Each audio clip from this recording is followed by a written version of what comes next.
You probably think you're looking at Caribbean art, and you most certainly are. This is an artist long steeped and deeply dyed in Caribbean sensibilities. Carried beyond by artistic journeying past geographic borders, past limiting race restrictions, and the conditionings prevalent amongst women of her time, she is a breaker of boundaries. The work manifests through resonating forms and vibrations of color, a consciousness compatible with the very psyche of Caribbean people. They reveal a deep love for our authentic expressions. Popular steel band music is her inspiration for imaging us with a discerning truth. Out of the teeming mass emerge amorphously transfigured personages, affirming a kind of worshipful devotion, a kind of sacrificial subsuming of self in the collective communion of mass. The band was playing when George dead that night, beating the dark with notes so sweet that the dead man dead twice, they say. He closed the eye, he breathed the last. People say, oh God, George gone. But then the pan hit a high, he opened the eye, he say, pan, father, then dead to hell and gone away. The Benediction of the Cellos is a painting with a very interesting origin story. It is an oil painting that evolved out of a 1995 watercolor painting. She told me the story of how this painting came about, and I'm going to try to tell it to you. Late one Carnival Friday evening, Sten is going down Charlotte Street in Port of Spain to the Renegades Panyard final rehearsals. But she notices a side street beckoning to her with balloons and streamers and pretty lights and a faint sound of pan, so she follows the sound. In no time, she realizes she's completely lost. The sound and a faint light is coming from a doorway in a wall, so she advances to it. Inside is a large room with a dirt floor and a solitary light bulb hanging under a galvanized roof. A small panside was rehearsing under the attentive ear of a man standing before them. They had an old-fashioned sound, not fully tuned. Nobody notices her as she stands with one foot on the paved road outside and the other foot a half step down onto the dirt floor inside the room. After a good little while observing this eerie kind of scene, she leaves and easily finds her way to where she was originally going. Sten went several times looking for this place and could never find it, until one day somebody points it out to her, barricaded behind a big red gate, tells her that is Hell Yard, the place where pans start. Eventually, she makes a watercolor painting of what she observed and calls it the Mystery Band. Years down the road, the daughter of an all-stars pan man is stopped dead in her tracks by this painting. She recognizes the scene. How so? Well, her father had many times told her the story of a similar experience as Sten had had. But no one would believe him. Nobody in Sten's family either would believe the story she told. But then she told the story to an elder in her band. When she told the story, silence fell amongst them.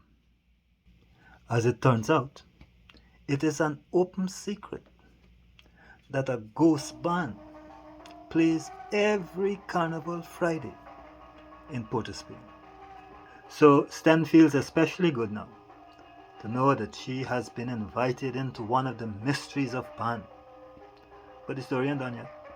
A couple years later, her band, the Renegades, one of her favorite bands, is going to win the panorama with a tune they composed, which they call, guess what? The Mystery Band. There it was. All Stars Band redeemed, and my experience confirmed. The painting went home with her. Without losing anything of herself, Sten says that she is Trinidadian by inclination, Bajan by choice, and Swedish by birth. Her work over the 6 decades that she has lived among us here in the Caribbean cogently expresses explicit truths about us.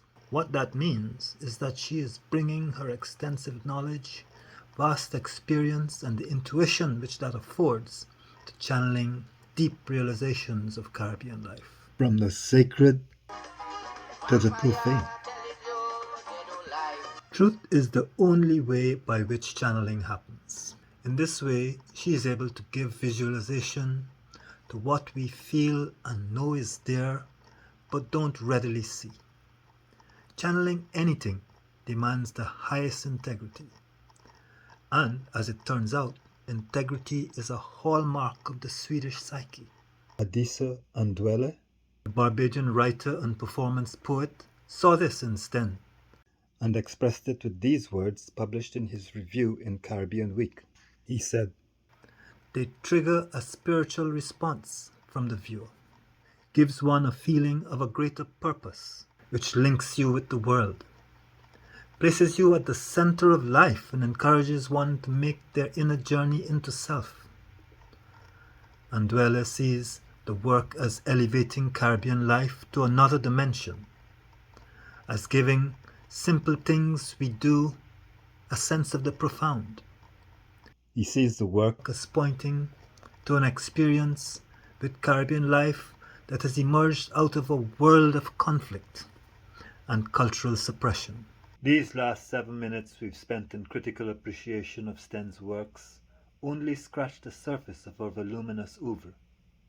It's way too extensive and far-reaching to overview in a few minutes. Her overtly political work, which in a few instances predict events of catastrophic political consequence, are a whole other area of her artistic concern. Nancy Coke, writing in a quarterly newsletter about Caribbean women, Women Speak, in 1986, cited Sten's uncanny recognition of the events in Grenada in October 1983, in a work from 1981 titled Law and Order. Of this painting, Nancy says what strikes the viewer is that frozen gesture of the witness in the foreground. It seems to anticipate the uncreative silence which has come upon us, the people of the Caribbean, over Grenada. It is as though our response, our analysis, our comprehension of the whole experience is stilled. A people looks into its own heart and history through its music, its literature, and its art. But we have made so few songs, plays, paintings, novels about this ill-fated flight to selfhood. Defining our selfhood is evidently Sten's overarching concern, so I've asked a range of people to give me, in a word or phrase, their gut reaction to images of her work I showed them. From all appearances, STEN coming true, predictions and all.